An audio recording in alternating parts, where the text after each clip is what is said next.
Welcome back to our weekly walkthrough where we bring the above, below, and talk about the transits you should know as we're closing out 2025. So, week starts December 29th on through Sunday, the 4th of January 2026. We're here already, but right now we're in that transitional liminal space. And with that, it's not really a surprise that we have the Four of Cups reversed as our theme. This is not only representative of the decan that Jupiter is currently in right now, in Cancer at the end, but it's also about that feeling of unfulfillment / moving on from it. It's what did we really get out of this year? What is left undone? What are we feeling about that? And honestly, wallowing isn't going to help, but processing will. Monday, we have the new moon reversed. And with an exalted moon, that is more helpful than not. Like the moon moves into Taurus early in the morning on Monday Mountain Time. We do get a square to Pluto. There can be a little bit of that monthly friction that we're getting used to with Pluto and Aquarius. But there's also a trine to Venus. Mars and the North Node are having a chat. The moon trines the sun, also talks to the North Node, and also talks to Mars. And so this really feels like, what resources do we need to get things done?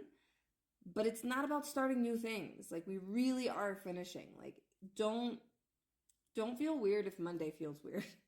Like, every year we have to remember, like, the holiday gap into the next year, there is this murky quality to it. Even if we're not personally taking time off, because so many people are, we can get swept up in that collective malaise and joy and despair and frustration and all the things. And this was not an easy year. So don't feel like you have to start already. It's much better to start finishing things. Like, clear things off the list. Try to not bring things into next year if you can. With that, we jump over into Tuesday. And for some of you, this transit will be Monday night because it's at 12:15 a.m. that Mercury squares Saturn. And this can be crunchy. This is like gear grinding. Things aren't working. And they're both from Jupiter signs, so at least Jupiter in Cancer is helping us out, but it's still a little iffy. The moon and Jupiter are also having another dialogue, as are the moon and Saturn later, like right before we bump over into Wednesday.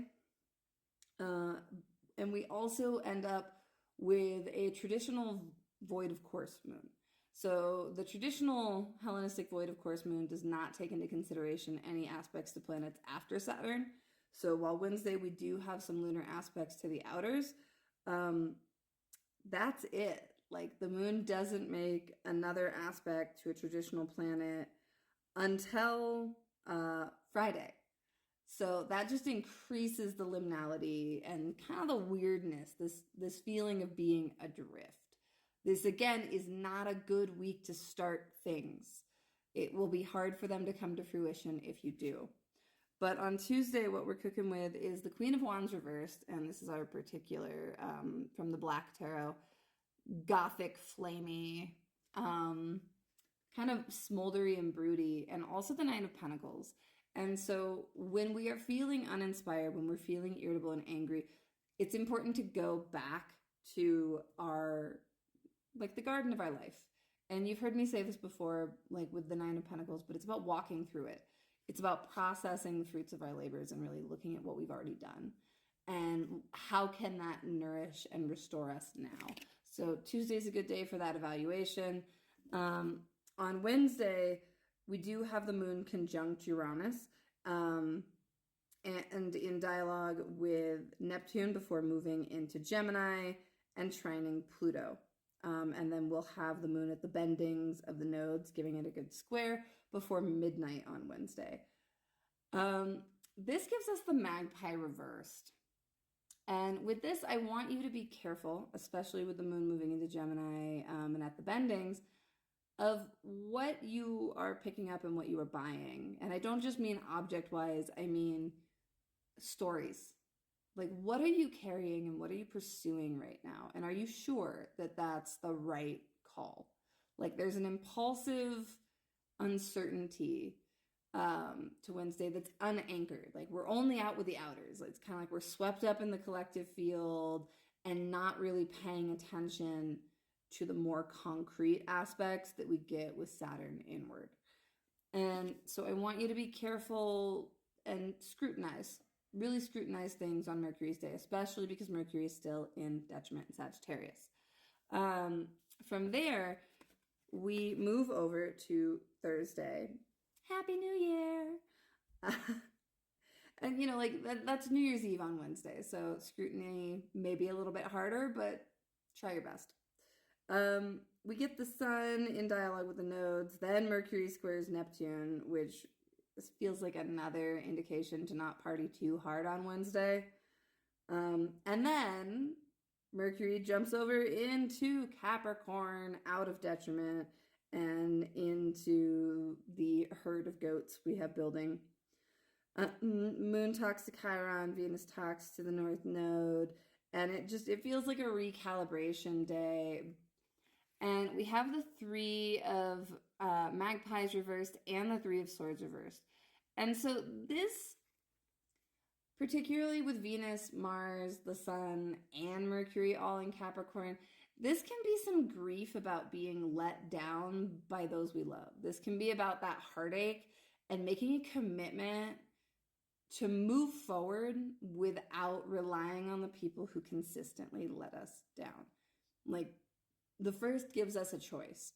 Are we going to carry the crap from 2025 forward, or are we going to learn from it and do something different? And, it's the new year every year. It's not to overhype it, but like there is a choice point here. And it's a subtle one, but it's like there's an aching quality to New Year's Day this year. Again, it's Jupiter's day and Jupiter in Cancer helps, but there is still like So my recommendation would be to let it go. And if you do, on Friday, we get the moon just after midnight. We get the moon square Saturn, not great. Square Neptune, also not great, but a lot of people, at least in North America, where most of y'all watching this are, will be sleeping through it. And if not, just try to carefully pay attention to where you're walking and what you're doing. It can be a little lost in the clouds feels. And then our moon moves over into Cancer, and we get Chiron stationing direct in Aries right after that. And then the moon talks to the nodes and also opposes Mercury. And so with this, it can be hard to find the spark, but it can be easy to connect. Like, there's a more heartfelt quality to Friday that can be really good to make use of after you've recommitted to the right relationships on the first and letting go of those people who are just really depleting you.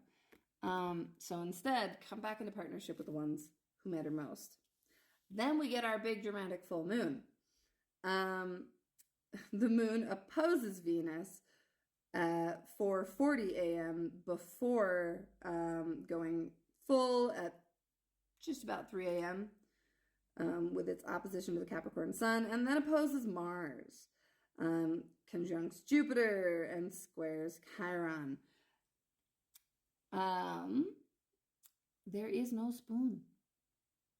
I'm not going to butcher the French or torture any of you who actually know it by trying to pronounce that properly. But this, like, Saturday is a day about recognizing where are the illusions?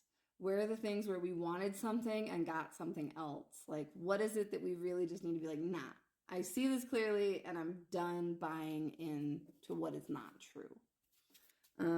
Finally, we end the week with Cancer moon trine Pisces Saturn, talking to Uranus and trining Neptune, then moving into Leo and opposing Pluto. And on Sunday, we have the Queen of Vessels reversed. And so this is a day to be careful with your mood, to really make sure that your needs are met so it doesn't spill over onto others. And with that, Happy New Year, and let me know if you have any questions. Have a week.